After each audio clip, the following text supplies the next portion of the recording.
Buenas tardes, queridos hermanos. El Señor les bendiga muy, muy ricamente. Es para mí un privilegio otra vez el poder estar con todos ustedes en esta tarde. Creo que vamos a tocar temas y cosas muy necesarias y muy importantes. Y le he pedido al Señor, como sé que muchos de ustedes también lo están haciendo, que sea la Biblia, solamente la palabra de Dios, la que aclare las dudas, la que traiga luz y la que nos guíe en todo momento en la tarde de hoy. Estoy plenamente convencido que la Biblia es lo único que puede curar la peor o una de las peores enfermedades, que es la ignorancia. No hay nada peor que ser un cristiano, que ser un creyente ignorante. Y lamentablemente, con todos mis respetos, tengo que decir que en cuanto a la Escritura hay mucha ignorancia, mucha, comprensión, pero muy defectuosa, ideas muy extrañas, muy raras, interpretaciones demasiado particulares y personalistas. Y como dije el otro día, ninguna profecía de la palabra de Dios se puede interpretar unilateralmente. Y por supuesto descartamos de entrada el yo siento, el yo creo, el Dios me dijo, porque yo creo que eso ya a estas alturas como que no pega, ¿no? Tenemos que leer detenidamente los textos cuando los queremos estudiar, compararlos con otros pasajes paralelos de la Escritura y darnos cuenta de que la Biblia se interpreta a sí misma. Y lo que no entendemos en una parte, la podemos entender en otra y así sucesivamente. Ahora bien, yo creo que tenemos la obligación y la responsabilidad de entender todo lo que se pueda entender. Hay cosas que lógicamente se escapan de nuestro conocimiento, pero repito, todo lo que se puede entender, creo que es nuestra obligación entenderlo. Y también creo que es nuestro deber, y por eso oramos al Señor, para que Él nos ayude a descubrir lo oculto en lo que ha sido revelado. ¿Me explico? Hay muchas cosas en la Biblia que han sido reveladas, que parece que están ocultas, que no se perciben a priori, pero que con la sabiduría, con el conocimiento, con la práctica, con la experiencia y sobre todo con la gracia de Dios, podemos llegar a descubrir muchas cosas que han permanecido ocultas, que están aparentemente ahí como escondidas, pero que cuando comenzamos a meternos en la maravillosa palabra de Dios, comenzamos a descubrir cosas realmente extraordinarias. A través de nuestro hermano Freddy, pastor en Alicante, él me comentaba, me sugería que pudiéramos hablar en esta tarde un poco acerca de la unción. Y lo vamos a hacer. Pero hoy vamos a hacer como dos bloques.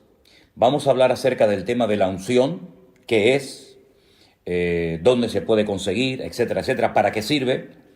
Pero permítame decirles que en estos días estoy recibiendo muchísimas preguntas de todas partes. Y quiero dejar algo bien claro, hermano. Mire, no voy a responder a preguntas que están claramente explicadas en la Biblia. Me explico. No quiero que primeramente me hagan una pregunta a mí de algo que está escrito en la palabra y luego vayan a la palabra. Vamos a hacerlo al revés. Vaya a la Biblia, busque en la palabra de Dios la respuesta a su pregunta y si usted lee los pasajes que yo le pido que lea y no los entiende por el motivo que sea, entonces me preguntan a mí. Pero no recurran primeramente a mí haciéndome preguntas sin haber ido previamente a la palabra. Primero hay que ir a la Biblia, primero hay que ir a la palabra de Dios y luego usted puede preguntar todo lo que quiera. Dicho de paso, también decirles que me han hecho preguntas, lo digo esto con todo mi respeto, muy extrañas. Hoy alguien me pedía que por favor explicara en qué consiste el pánico espiritual. Perdóneme, pero es la primera vez en mi vida que me hacen esa pregunta y no tengo ni la más remota idea. El pánico espiritual, que explique la doctrina del balcón. No entiendo lo que es la doctrina del balcón. Está circulando un vídeo por la República Dominicana que varios pastores y varios apóstoles, volvemos otra vez al tema de los apóstoles, que tienen que buscar en las páginas de la Biblia, sobre todo en el libro del Génesis, un pelo, una pluma, una hoja o cualquier cosa, y con eso que usted encuentre metido entre las páginas de la Biblia, usted sabe que hay gente que dentro de las páginas de la Biblia tiene metido millones de cosas. Bueno, pues vaya al libro del Génesis, dicen estos personajes, y lo primero que encuentre en cualquier página del libro del Génesis, lo encuentra, se lo frota y ya automáticamente usted está sanada o, digamos, vacunada en contra del coronavirus. Sí, cosas realmente, permítame, increíbles, sinceramente tremendas, ¿no? Pero bueno, vamos a ir en serio ahora, vamos a ver. Yo quiero tener un primer bloque, una primera parte para estudiar o para por lo menos comentar lo que nos explica el profeta Ezequiel en dos capítulos de su libro. Concretamente el capítulo 38 y el capítulo 39 del libro de Ezequiel. Mucha gente me ha preguntado por estos personajes, por estas naciones que aquí se mencionan. Por ejemplo, en el capítulo 38 del libro de Ezequiel, en el versículo 5 y 6, se menciona a Persia, a Cus, a Fut, a Gomer, a Togarma, y algunos me preguntan, esas naciones que se mencionan aquí, esos países o esas ciudades, hoy en día, ¿a qué países corresponden? Bueno, vamos a empezar respondiendo a esta pregunta. Antiguamente, al actual país de Irán se le conocía como Persia. Usted sabe que los persas, junto con los medos, formaron un imperio que fueron el que derrotaron al imperio de los babilónicos, el rey Nabucodonosor. Los persas en la actualidad son los iraníes y los kurdos, que no tienen tierra, serían los medos, ¿vale? Así que ya tenemos explicada quién es Persia. Cus es Etiopía. Recuerden ustedes los cusitas. ¿Se acuerdan ustedes que había un problema porque Moisés estaba casado con una mujer cusita, con una mujer de color? Era de Etiopía. También se menciona a Fut. Fut en la Biblia es el país de Libia, ese país que está desarmado desde que murió Gaddafi. Es un país que está en constante guerra civil, pelean todos contra todos, pues Fut es Libia. Gomer, en el versículo 6, Gomer y todas sus tropas son exrepúblicas soviéticas. Y Togarma es la parte sur de Rusia. Ahora, cada vez, y si no al tiempo y lo veréis, cada vez se va a ir hablando más de Rusia, de China, de algunos países árabes y también, como no, de Europa. En las profecías de la Biblia, las que aparecen en el libro de Ezequiel, en el libro de Daniel y otros libros, yo por lo menos no veo por ninguna parte a Estados Unidos. Algunos dirán, pero bueno, Estados Unidos es una gran potencia económica, una gran potencia política, sí, es cierto, no lo discuto, pero no pinta nada en el panorama, en el programa profético de Dios. ¿Qué le va a ocurrir a los Estados Unidos en los últimos tiempos? Pues mire, yo no sé si esta pandemia que estamos viviendo hoy en día tendrá algo que ver. Lo que se dice es que en Estados Unidos pueden llegar a haber millones de muertos. Y esto va a afectar mucho, sin lugar a dudas, la economía y la estabilidad norteamericana. Y con todo mi respeto, sé que hay muchos hermanos que me escuchan y me ven desde los Estados Unidos, y quiero decir esto con todo respeto. Para muchas personas, Estados Unidos siempre ha sido como una especie de paraíso terrenal, ¿verdad?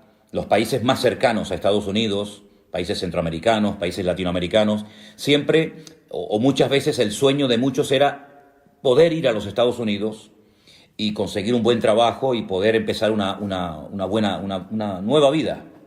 Y no hay nada malo en eso, ¿ok? De hecho, los fundadores, los padres de Norteamérica vinieron de Europa porque buscaban una vida nueva, ¿verdad? Pero lo que no podemos caer es en el error de creer que Estados Unidos es como una especie de gran papá, una especie de Dios, y de esa manera ya todas nuestras necesidades materiales y espirituales están cubiertas. El famoso sueño americano, ¿verdad? Bueno, gloria a Dios por los Estados Unidos, gloria a Dios por todos los miles de misioneros que han mandado por toda la faz de la tierra. Gloria a Dios por los millones de dólares que han salido de las arcas de las iglesias y de los bolsillos de muchísimos hermanos y ministerios norteamericanos. Pero Estados Unidos, espiritualmente hablando, está en una crisis tremenda. Y los hermanos que viven en Estados Unidos lo pueden confirmar. Estados Unidos hace mucho, mucho tiempo que tiene que volver en genuino arrepentimiento al Señor. Y pienso que a lo mejor este presidente que tienen en la actualidad, Donald Trump, puede ser tal vez la última oportunidad que tengan los norteamericanos antes de entrar en un trato muy severo de parte del Señor, para que vuelvan otra vez a la senda antigua, para que vuelvan otra vez al origen, para que vuelvan otra vez a la fuente de la vida, que es nuestro Señor Jesucristo. Entonces, el Estados Unidos no aparece en el programa profético de Dios, pero Rusia sí, y China también, y los países árabes también, y Europa también. Y por eso cada vez vamos a oír más de Rusia.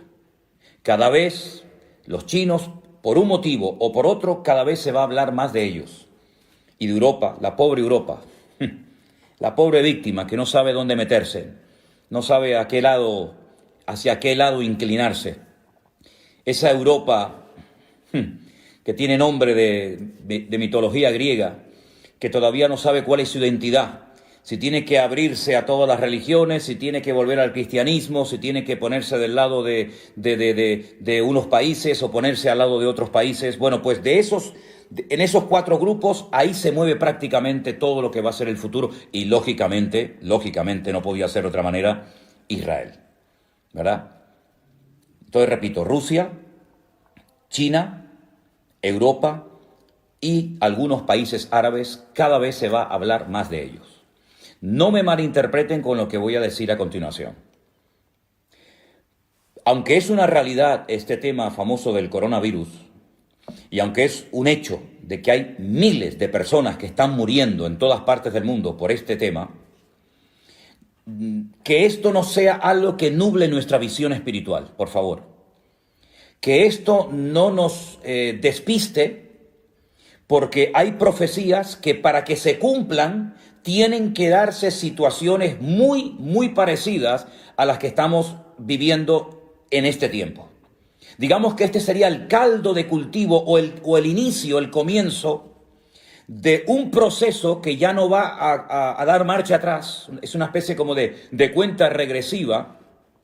Y esta pandemia va a traer muertes, esta pandemia va a traer crisis económica, esta pandemia, este virus va a traer paro, va a traer un desequilibrio en las naciones, y este va a ser el caldo de cultivo para que muchas naciones, para que muchas superpotencias, Rusia, China, etcétera, pues intenten posicionarse y repartirse luego el pastel, porque esto va a terminar, evidentemente. Esto del coronavirus no va a ser para siempre, no va a ser algo eterno, pero este es el preludio, este es el prefacio, esta es la introducción a algo que viene de una forma terrible, y Rusia va a comenzar a posicionarse en la geopolítica mundial, y los chinos también, etcétera, etcétera. Es interesante notar que mientras ahora toda Europa o muchas partes del mundo están asustadas y están buscando mascarillas y respiradores por todas partes del mundo, ahora es China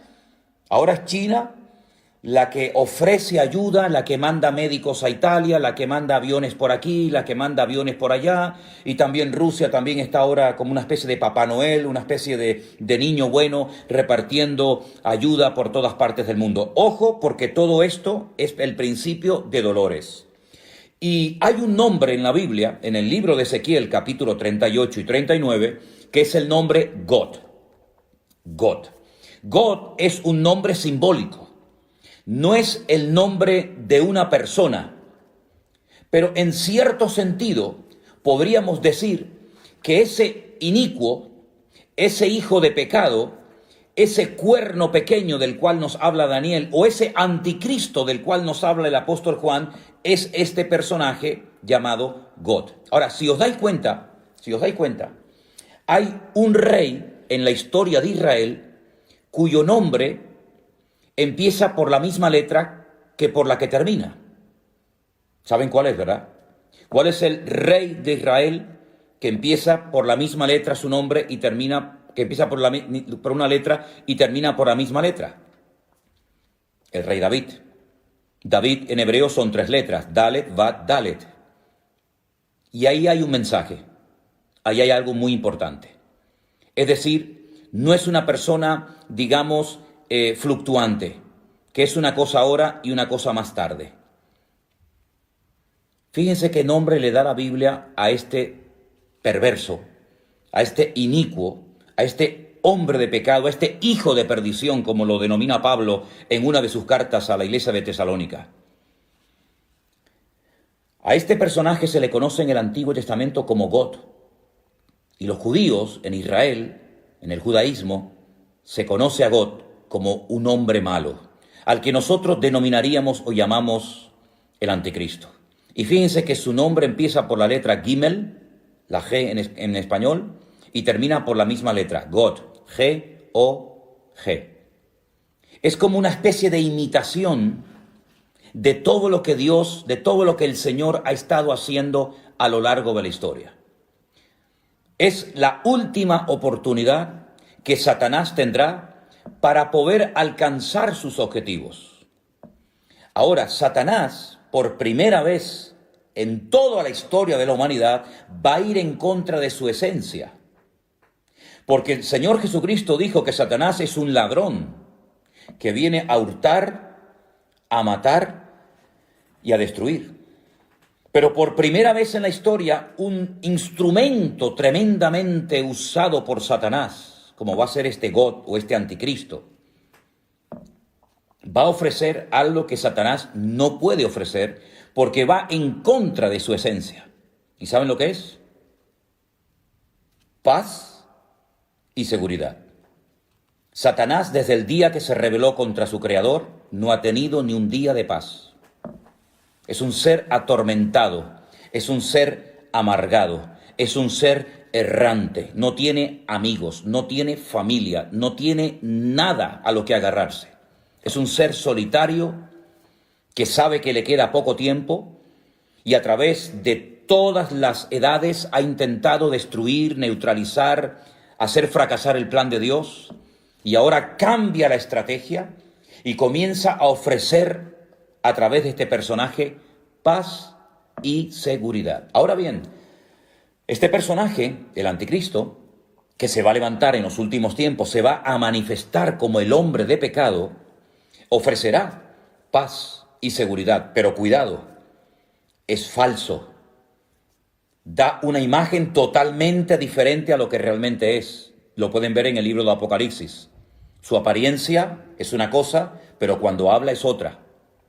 Entonces es muy importante ver los animales de los cuales se habla en el libro de Daniel, y nos dice la Biblia que es como un león, que es como un oso, que es como un leopardo. Es una mezcla de esos imperios que nos han precedido en el pasado, pero lo que va a hacer a los 3 años y medio de su reinado, de su gobierno, va a ser una traición. Se va a volver en contra del pueblo de Israel. Pero aquí también Dios sigue dominando y controlando el orden mundial. Porque, dicho sea de paso, si os dais cuenta, cada vez esta expresión que acabo de mencionar, cada vez se está oyendo más en la televisión, en las radios. El nuevo orden mundial, el nuevo orden mundial. Todo va a cambiar. La geopolítica, la economía, etcétera. Bueno, pues esto del nuevo orden mundial no es nuevo, por lo menos para nosotros los estudiantes de la Biblia, los que creemos en el Señor. ¿Por qué? Porque evidentemente viene un nuevo orden mundial. Das en cuenta que ya, por ejemplo, uno de los grandes de Europa ya se fue. Esto era impensable hace unos años, que los ingleses decidieran marcharse de Europa, pero ya es un hecho. El famoso Brexit ha hecho que Inglaterra saliera de Europa. Ya es uno menos. Hay una serie de países en este momento en Europa que no están dispuestos a echar una mano, a ser solidarios, por ejemplo, con Italia, por ejemplo, con nosotros los españoles, por ejemplo, con Francia. Hay una tirantez, hay una división interna en la Unión Europea, que de unión no tiene nada. Y por otra parte, están ahí como esperando la oportunidad los árabes. Los árabes que van a jugar un papel fundamental en los últimos tiempos, porque los árabes tienen algo que el mundo necesita, pero se está tratando de desarrollar nuevas tecnologías, se está tratando de evitar que se dependa 100% del petróleo de los países árabes. Y ahora, por ejemplo, Estados Unidos está pensando en venderle de su petróleo al mundo. Y por otra parte tenemos a Rusia desde hace años con tecnología curiosamente alemana y norteamericana, parece mentira, tratando de hacer un oleoducto para suministrar gas a toda Europa y para que no dependamos del gas, por ejemplo, de Marruecos o de otros países. Es decir, que todo esto del coronavirus es un hecho, es una realidad, no cabe la menor duda. Pero también no nos olvidemos, hermanos, siervos de Dios, Iglesia de Jesucristo, no nos olvidemos que detrás de esta cortina de humo, detrás de este hecho del coronavirus, se están dando movimientos entre bambalinas que van a cambiar el rumbo de la historia de la humanidad, pero no les quepa a ustedes la menor duda. En los capítulos 38 y 39 del libro de Ezequiel se mencionan a Mesec y a Tubal. Sería muy bueno que ustedes anotaran esta cita, Génesis capítulo 10. En Génesis capítulo 10 se nos habla acerca de los hijos de Jafet. Yo no tengo tiempo para explicar todo esto ahora, pero cuando Noé salió del arca, sus 3 hijos, Sem, Can y Jafet, se extendieron por todas las naciones de la tierra y todas las naciones tienen su origen en Sem, en Can o en Jafet. Y hijos de Jafet fueron Mesed y Tubal, es decir, que Mesed y Tubal fueron nietos nada más y nada menos que de Noé. Y estos hijos de Jafet, estos nietos de Noé, sería muy interesante que ustedes vieran dónde se ubicaron, dónde comenzaron a reproducirse, qué países del mundo comenzaron a poblar, de tal manera que de esas regiones en los últimos tiempos se levantarán ejércitos tremendamente poderosos y armados hasta los dientes y que van a ser llevados, escuche bien esto, van a ser llevados por Dios hasta Israel para que allí conozcan el poder de Dios. Es decir, Dios nunca ha perdido el control de las naciones ni del mundo. Dios es soberano. Y Dios sabe cuándo y cómo y dónde mover a los líderes, a las naciones, a los ejércitos, etcétera, etcétera. Y es Dios el que lleva a Gog hasta la tierra de Israel y dice que allí es donde muere. Permítame leerles Ezequiel capítulo 39, versículo 11, para los que tienen su Biblia abierta. En aquel tiempo yo daré a Gog lugar para sepultura. Allí, en Israel, allí es donde será enterrado Gog, en el valle de los que pasan al oriente, al mar, y dice que en aquel lugar enterrarán a Gog y a toda la multitud que viene con él, y aquel lugar será llamado el valle de la multitud de Gog. Es muy interesante que aún esta batalla, esta famosa batalla de Armagedón, aún no se ha llevado a cabo, y ya el Señor nos dice de antemano a través del profeta Ezequiel dónde va a ser enterrado Gog. Una vez hablando con unos rabinos en Jerusalén salió este tema, el tema de Gog, de Magog, de Mesec, de Tubal, porque Magog es la tierra, ¿vale? Magog es la tierra sobre la cual reina Gog, ¿bien? Y Mesec y Tubal son, digamos, regiones satélites, antiguas hijas de la Unión Soviética, que se volverán a unir en los últimos tiempos y, capitaneados por Rusia y por otros ejércitos, atacarán al pueblo de Israel desde el norte, dice la Biblia. El peor enemigo de Israel está en el norte. Cojan un mapa cuando puedan y tracen una línea recta desde Jerusalén hacia arriba y van a llegar derecho a Moscú. en línea recta, sin desviarse ni a derecha ni a izquierda, de Jerusalén hacia arriba, cruzan todo lo que son los altos del Golán, atraviesan Siria, pasan por Turquía y a continuación arriba, directamente, justo al norte. Moscú, la capital de Rusia. Entonces, lo que quería decirles es que el pueblo de Israel sabe perfectamente estas profecías. Muchos las conocen y saben perfectamente que del norte viene una invasión tremenda, tremenda. Ahora, como les decía, hablando una vez con estos rabinos, y salió el tema de God y cómo iba a ser enterrado y todo esto, me dieron una explicación, una respuesta interesante. No digo que sea exactamente así, pero yo os la voy a compartir porque sé que a muchos de ustedes les interesa este tema. ¿Se acuerdan ustedes cuando Noé salió del arca? Dice que al poco tiempo Noé apareció totalmente desnudo, borracho en la puerta de su tienda. Recuerden los 3 nombres de los hijos de Noé: Sem, Can y Jafet. Dice la Biblia que Can se burló de su padre. Parece ser que hubo sus más y sus menos. Y cuando Noé despierta, maldice a la descendencia de Can. Maldice a Canaán, que aún no había nacido. Los cananeos son descendientes de Can y eran naciones, eran pueblos que estaban totalmente bajo la maldición de Noé, porque hizo burla de su padre, porque vio la desnudez de su padre. Sin embargo, Sem y Jafet marcharon marcha atrás y taparon la desnudez de su padre. Y estos rabinos me decían que por un detalle de Dios a los descendientes de Jafet, y uno de ellos es God, el Señor le permite sepultura en la tierra de Israel.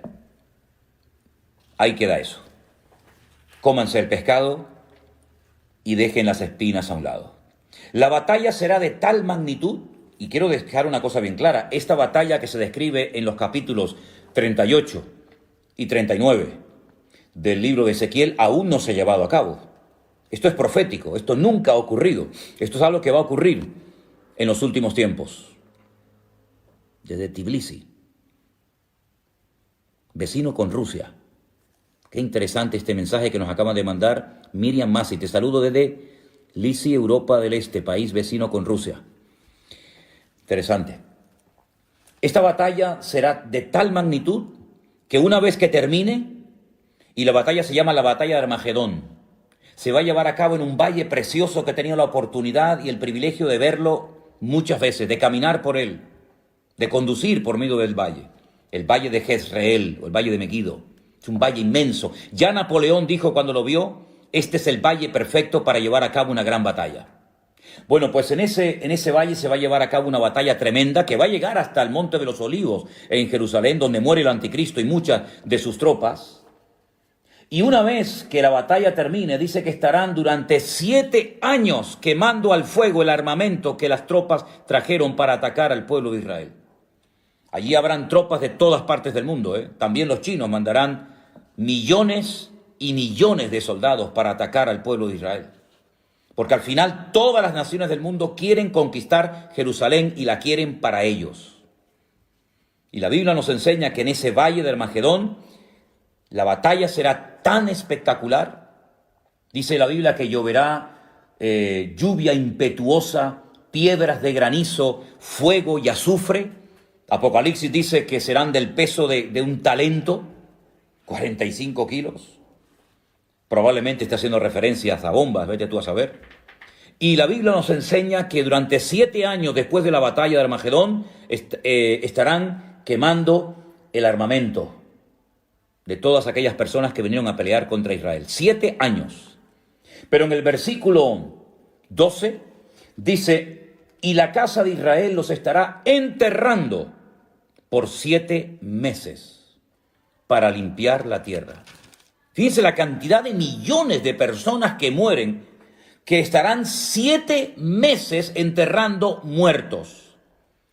¿Se acuerdan ustedes esas imágenes terribles que están en blanco y negro, que nos recuerdan la liberación de los campos de concentración de Europa por las fuerzas aliadas?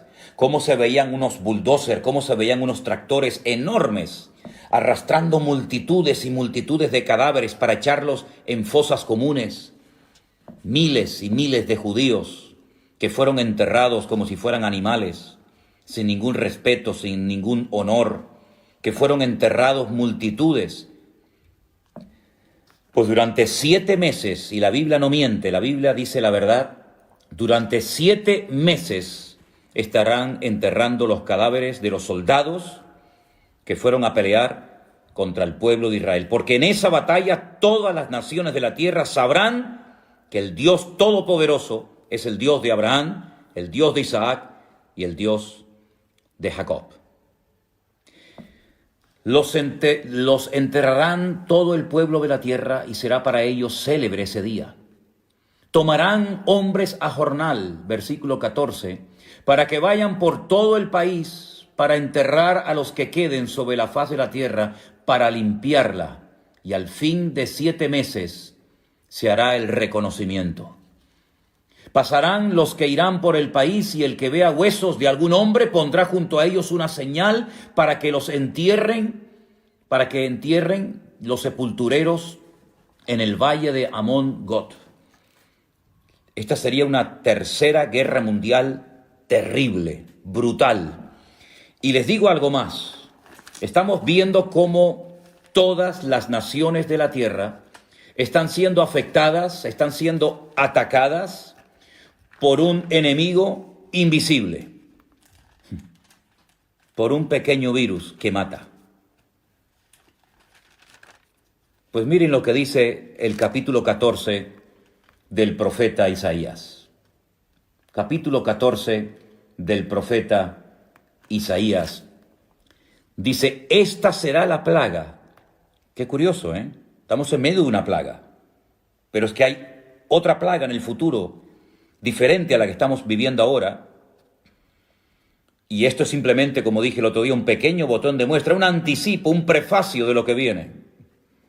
Esta será la plaga con la que Dios herirá a todos los pueblos, habla en plural, que pelearon contra Jerusalén. Escuchen, la carne de ellos se corromperá estando ellos sobre sus pies, y se consumirán en las cuencas sus ojos, y la lengua se les deshará en su boca. Zacarías capítulo 14, verso 12, versículo 13. Y acontecerá en aquel día que habrá entre ellos gran pánico enviado por el Señor. Trabará cada uno de la mano a su compañero y levantará su mano contra la mano de su compañero. Se matarán entre ellos, van a pelear contra Jerusalén, van a querer destruir a Israel y al final se terminan matando y peleando entre ellos. Y no es la primera vez que esto pasa, porque en el Antiguo Testamento, en la Tanaj, sabéis perfectamente que esto ya pasó en otras ocasiones. Todos los que sobrevivan de las naciones tendrán que venir a Jerusalén cada año para adorar al Rey, al Señor de los ejércitos, y a celebrar la fiesta de los tabernáculos. Pero fíjense cómo esta plaga afectará tanto a bestias como a seres humanos, y morirán millones y millones de personas. 7 meses enterrando cadáveres, 7 meses enterrando muertos. Todo esto lo pueden leer ustedes en Zacarías capítulo 14, en Ezequiel capítulo 38 y capítulo 39. Pero para terminar este bloque, permítame llevarles al libro del Apocalipsis, último libro de la Biblia, al capítulo 20. Ha habido una gran batalla, la batalla de Armagedón, una batalla donde han muerto millones de seres humanos.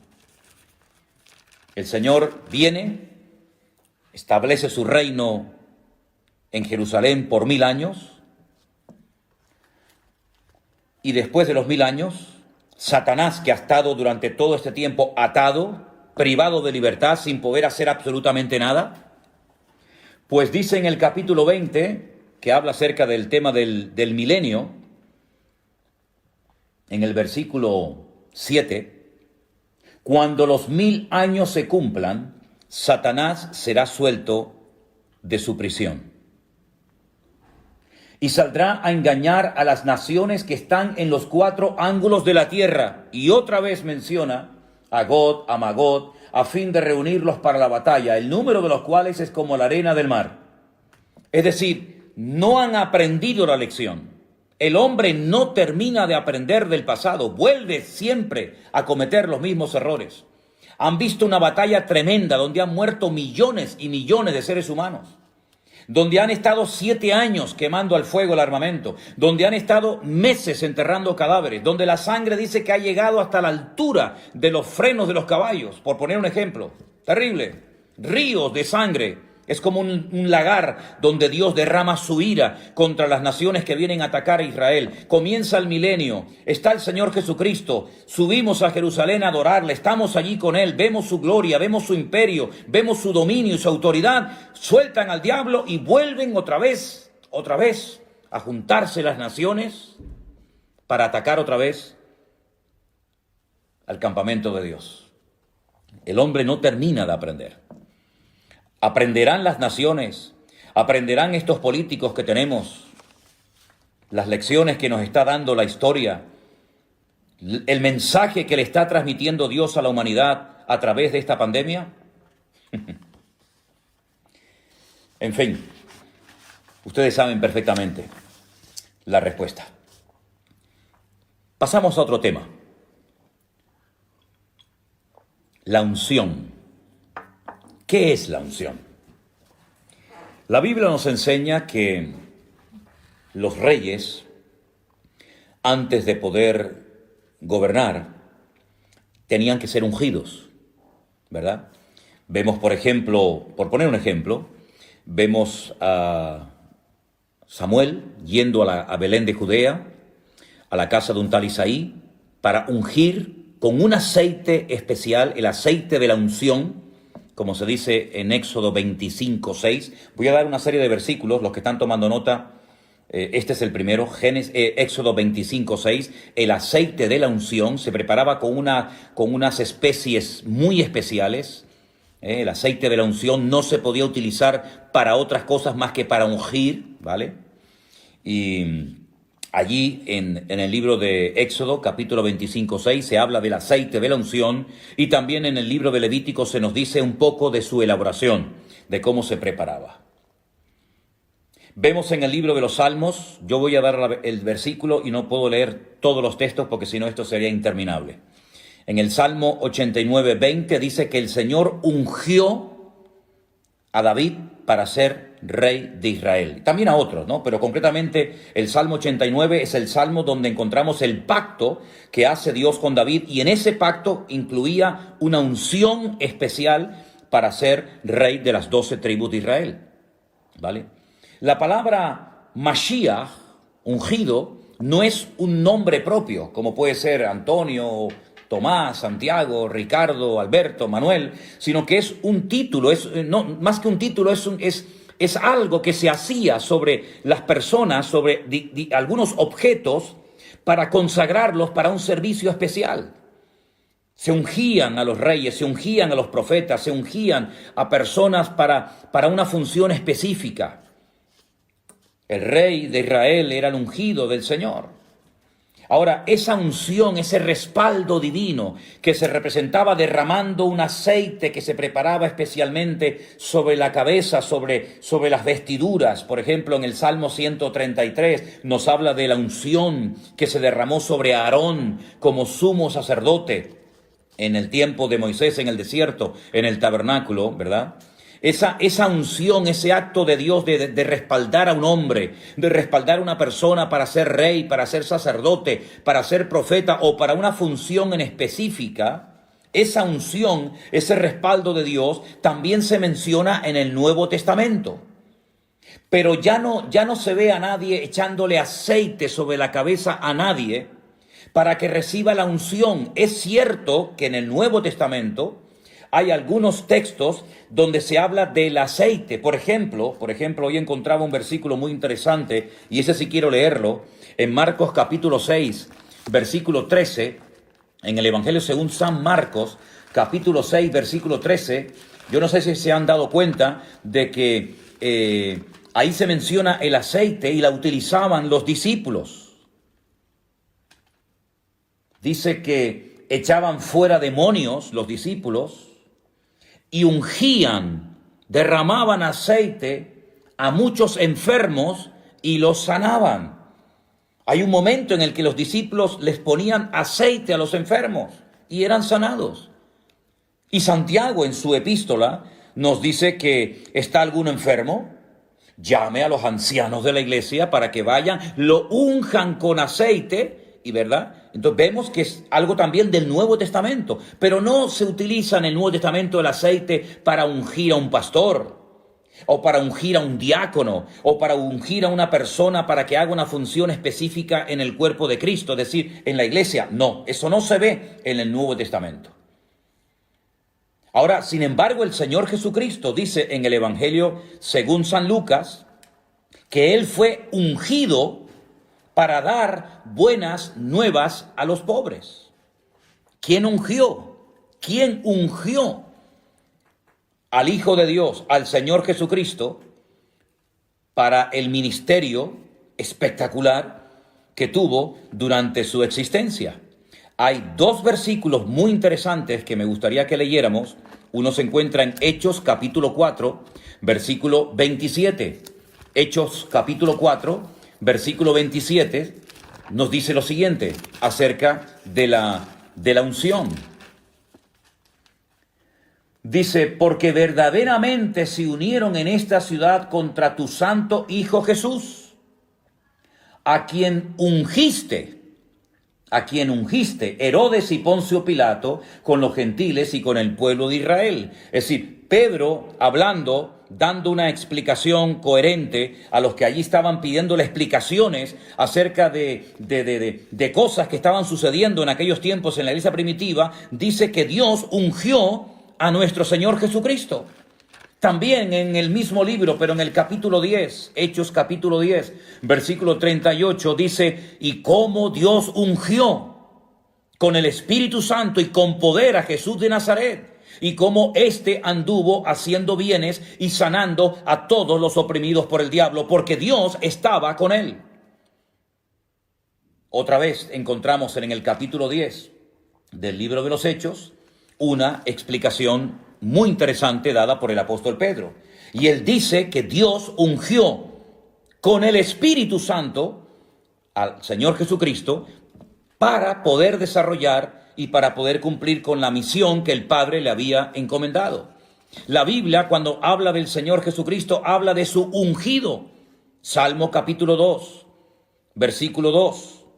La Biblia dice en Lucas 4:10, el mismo Señor Jesucristo leyendo en la sinagoga, dice que Dios lo ungió para dar libertad a los cautivos, para dar vista a los ciegos. Hemos visto en Hechos 4:27, en Hechos 10:38, cómo el Señor Jesucristo fue ungido.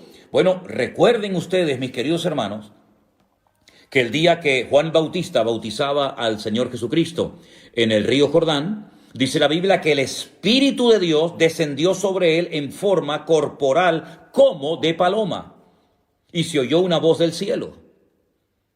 Y el Padre dijo, este es mi Hijo amado, en el cual tengo complacencia.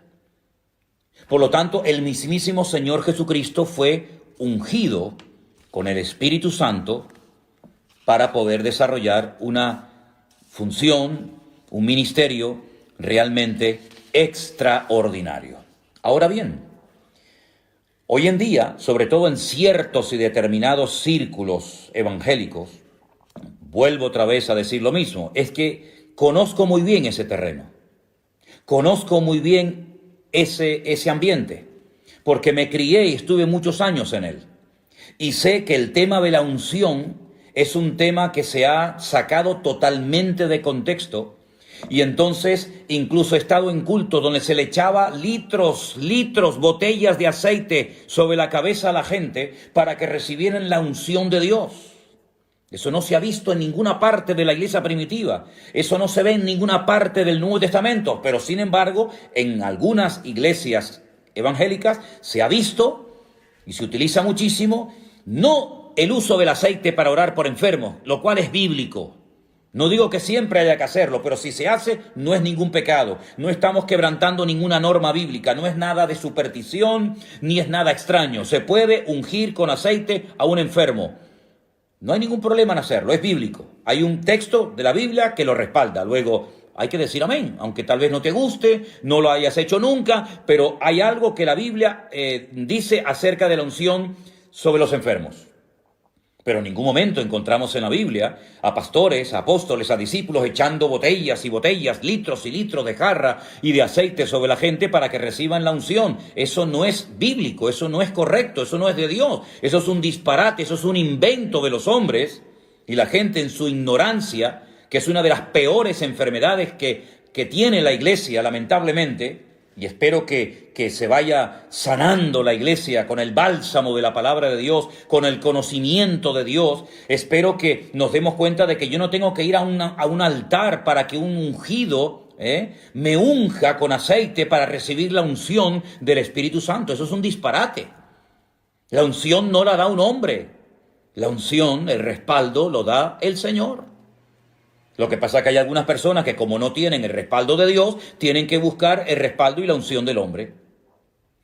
Pero dice la Biblia, y vamos a leerlo, en 2 de Corintios, capítulo 1, versículo 21, repito, 2 de Corintios, capítulo 1, versículo 21, algo muy interesante referente a esto que estamos hablando en esta tarde. Dice, Él es el que nos confirma con vosotros en Cristo, y el que nos ungió es Dios. Eso lo dice la Biblia. Todas las Biblias del mundo dice que quien nos ungió es Dios. 2 de Corintios, capítulo 1, versículo 21. ¿Qué les parece? La Biblia dice que nosotros tenemos, ya es un hecho, es una realidad. Tenemos la unción de Dios en nuestra vida. Y como siempre digo, vamos a la Biblia. Vamos a la palabra. Primera de Juan, capítulo 2, versículo 20.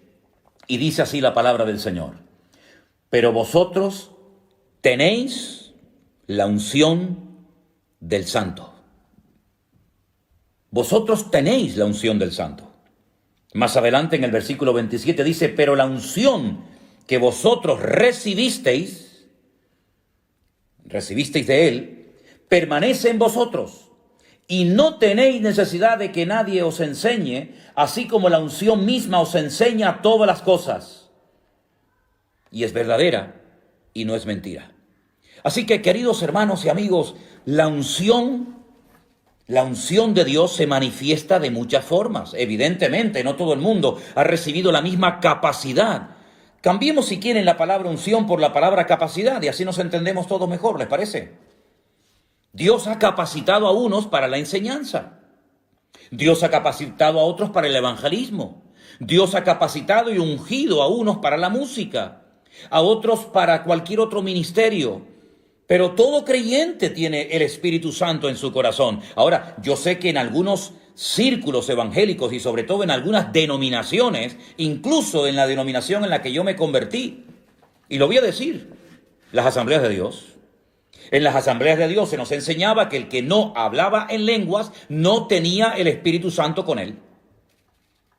Claro, yo me crié en esa denominación, yo me convertí en una iglesia de las asambleas de Dios y se nos enseñaba hasta la saciedad que los pentecostales tenían el Espíritu Santo y los que no eran pentecostales, es decir, los que no habían hablado en lenguas, no tenían el Espíritu Santo.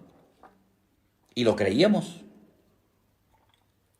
porque así nos lo decían.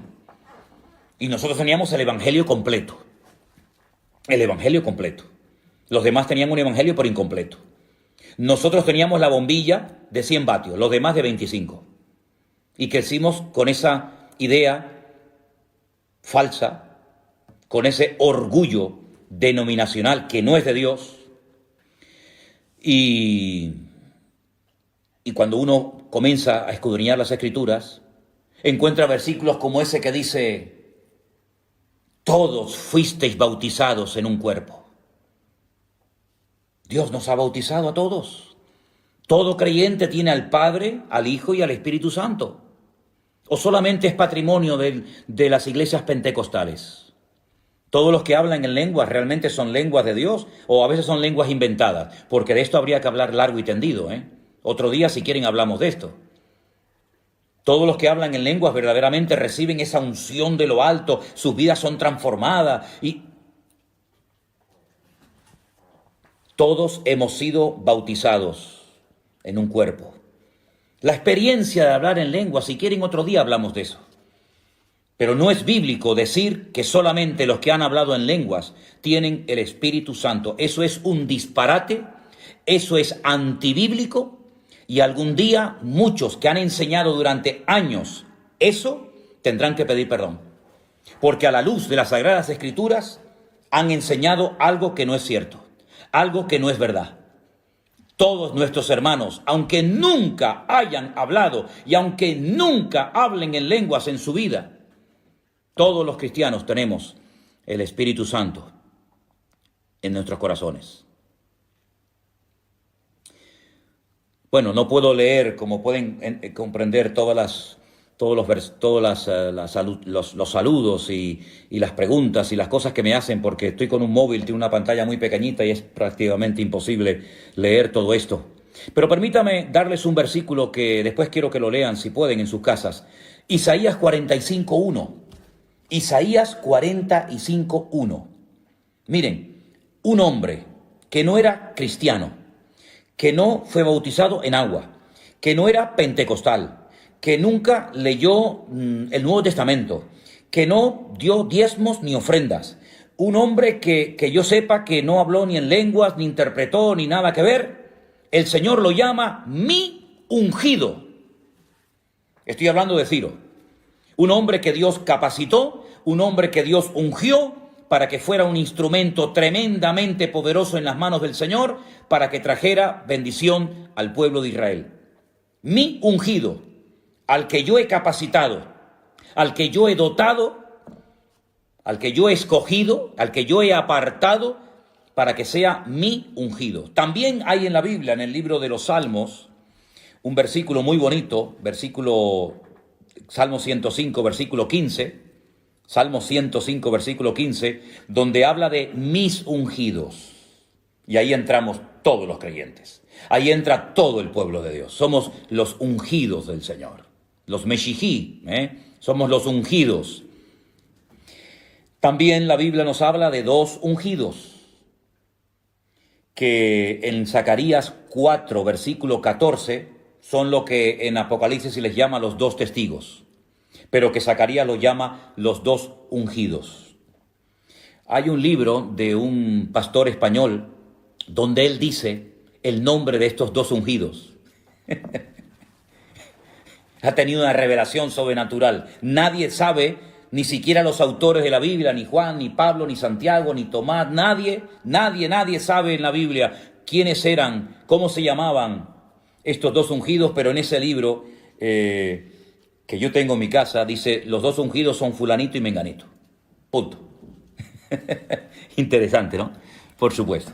Bueno, y también quiero leerles un versículo muy bonito del Evangelio de Lucas, capítulo 2, el versículo 26, donde hay unas palabras muy bonitas para que veáis una vez más cómo el ungido por antonomasia, el ungido de Dios, en singular, fue sin lugar a dudas el Señor Jesucristo.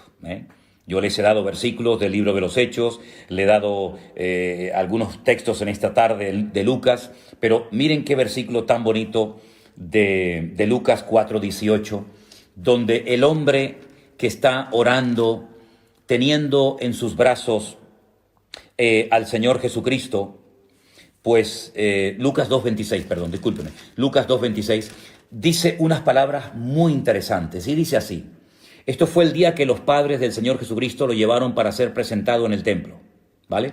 Y entonces dice en el versículo 26, le había sido revelado por el Espíritu Santo a este hombre, a Simeón, le había sido revelado por el Espíritu Santo que estaba sobre él, que no vería la muerte antes que viese al ungido del Señor.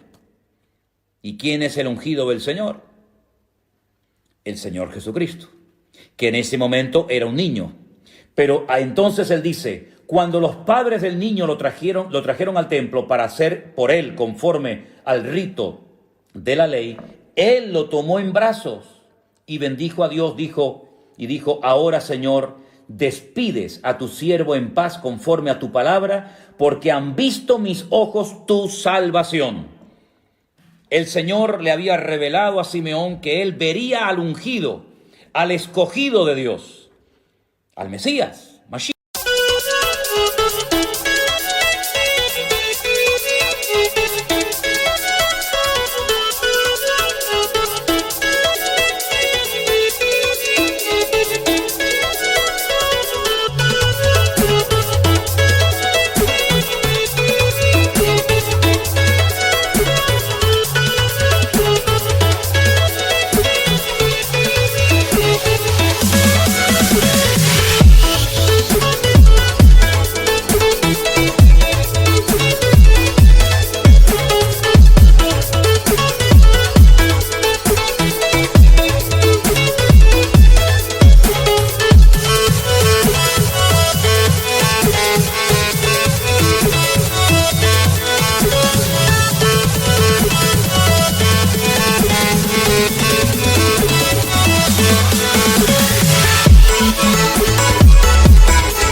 Por eso él se llama Yeshua HaMashiach. Mashiach no es un nombre, es la capacitación sobrenatural de Dios para poder ejercer la función a la cual Dios nos ha llamado. Pero todo creyente tiene la unción de Dios. Eso lo dice la Biblia. Todo creyente tiene la unción del Santo. Todo creyente tiene al Espíritu Santo morando en su corazón. Así que vamos a ponernos ya los pantalones largos, vamos a dejar de ser niños fluctuantes y niños ignorantes y vamos a dejar de ir a un lugar para que me unjan y vamos a dejar de pasar al frente de la plataforma para que el pastor me ponga las manos y me transmita su unción. Pero ¿en qué país vivimos? Vamos a ser serios, vamos a ser ya maduros. Una vez fui a una congregación, bueno, en varias ocasiones me ha pasado, pero recuerdo una aquí en Tenerife, un día, en una reunión se me acercaba un hombre y no hacía más que acercarse a mí y me le quedé mirando y le dije, ¿qué le pasa? ¿Usted qué quiere? Y me dice, es que yo quiero que me traspases tu unción. ¿Qué cosa es esa? Claro, es que se van al Antiguo Testamento y ven cómo Eliseo le pidió al profeta Elías la doble unción que vino sobre él. Sí, pero no fue porque tocó un botón. Lean todo el proceso, lean sobre todo los lugares a los que llevó el profeta Elías a Eliseo antes de recibir la unción. Y le dijo, lo que estás pidiendo es algo muy difícil de conseguir. Porque es una unción, es una capacitación sobrenatural para un tipo de ministerio profético que él sabía que había recibido. Y este es su sucesor, su siervo durante años, muy interesante, siervo de Elías, antes de ser siervo de Dios, tuvo que ir a Betel. ¿Qué aprendió? ¿Qué vio en Betel, hermanos? Tuvo que ir a Gilgal. ¿Por qué lo llevó a Gilgal? Tuvo que ir a Jericó, tuvo que ir a varios lugares y después de ver todos esos lugares fue cuando recibió el manto de la unción. Pero eso de que ahora va a venir el ungido, a ver si nos pone el manto, eso lo he visto yo en congresos. Eso se ha promocionado mucho en congresos, por lo menos en España, yo no sé en otros países, pero en España yo he ido a congresos porque como fulanito de tal tenía una unción espectacular, que yo no digo que no la tuviera, pues vamos a que nos traspase el manto de la unción. Eso suena muy bonito, pero eso, discúlpeme, no funciona así. Eso no funciona así. Más oración, más búsqueda de Dios, más conocimiento bíblico, y vamos a dejarnos de jugar, que ya es tiempo de madurar. Ya es tiempo de ir hacia adelante y agradar a Dios, buscar más en Dios. Si hubiéramos buscado más en el Señor lo que tantos han buscado en el hombre, pues otro gallo cantaría. A ver, ni pasar por el talit. No, claro, por supuesto. Vamos a ver, hermanos, en el libro del pastor sacó el conocimiento de la Biblia muchas horas. Bueno, créanme que me resulta imposible leer todos los mensajes porque entran tan rápido uno detrás de otro que ya después lo leeré con detenimiento. Hermanos, vamos a terminar este tiempo con oración. Hemos tenido hoy como 2 bloques separados, hemos hablado de 2 temas diferentes. Hemos hablado de Gog, Magog, Mesec, Tubal. Hemos hablado de los capítulos 38 y 39 de Ezequiel.